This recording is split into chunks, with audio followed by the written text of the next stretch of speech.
Climate change is already affecting the lives of millions of people around the world. Experts argue that it is populations living in developing countries that will continue to be the most affected. Therefore, the choices facing decision makers in Uganda and around the world are how and when to take decisive action against this emissions-induced climate change.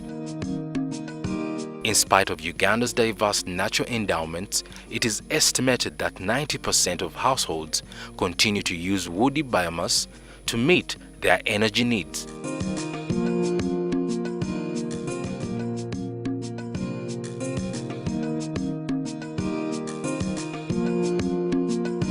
This is in addition to the high dependence on firewood in the commercial sector.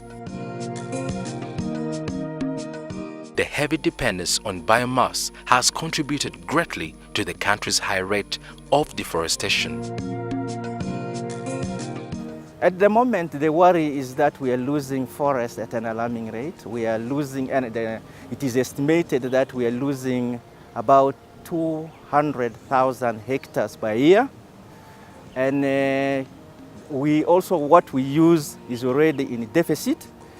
The rate at which we replenish or we planted the trees is not at the rate we are using the trees.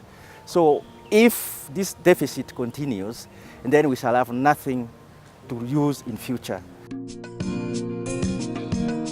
In 2015, WWF Uganda Country Office launched a report, Energy Report for Uganda, which showcases scenarios for 100% renewable energy future for Uganda by 2050.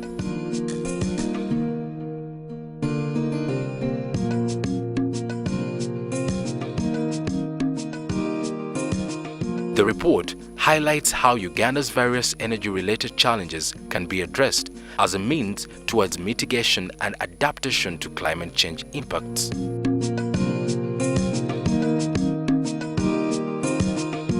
The energy report presents a Ugandan energy system, which means to achieve 100% renewable energy access with a very high share of renewable energy and access to clean energy. According to the report, Uganda's energy sector can make a transition towards a modern and more sustainable energy mix of up to a 60% renewable share in the energy balance and universal access to modern energy services by 2030 and 100% by 2050.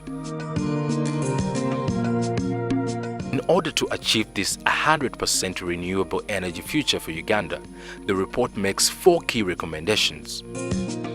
Modernizing the biomass sector, expanding the clean grid-based electricity sector, encouraging the development of off-grid electricity infrastructure, building an efficient people and climate-friendly transport sector. It gives us the options, scenarios on how best we can achieve 100% access to clean energy. So the different aspects applies to the key actors in the energy sector, the private sector who are normally the investors, the government which sets regulations and policy, and then the consumers who are people like us who consume the energy. So it is kind of a benchmark. It gives us the forward look on how we can develop and achieve 100% energy access. Realizing the aspirations for 100% renewable energy future cannot be achieved without the strong involvement of government. There is urgent need to build capacity at the regional level and within the region to develop renewable energy and energy efficient technologies in order to realize the potential growth in this subsector. It is critical that the government fully embraces and invests in these recommendations together with other players like private sector and civil society. In the education sector, the schools are using firewood. So opportunities are there for entrepreneurs to develop businesses around clean cooking. Then in the health sector, there are opportunities to develop businesses in micro-grids to connect electricity to health centers. For Uganda to experience 100% renewable energy by 2050, the government has another crucial role to play to make sure that the majority of Ugandan households living in rural areas have access to affordable energy resources. As efforts are made towards finding solutions to Uganda's energy needs, ensuring environmental sustainability is critical, as this affects everyone. The Energy Report for Uganda, the first of its kind for a sub-Saharan Africa country, offers a great opportunity for Uganda to lead the way in realizing a 100% renewable energy future in this part of the world.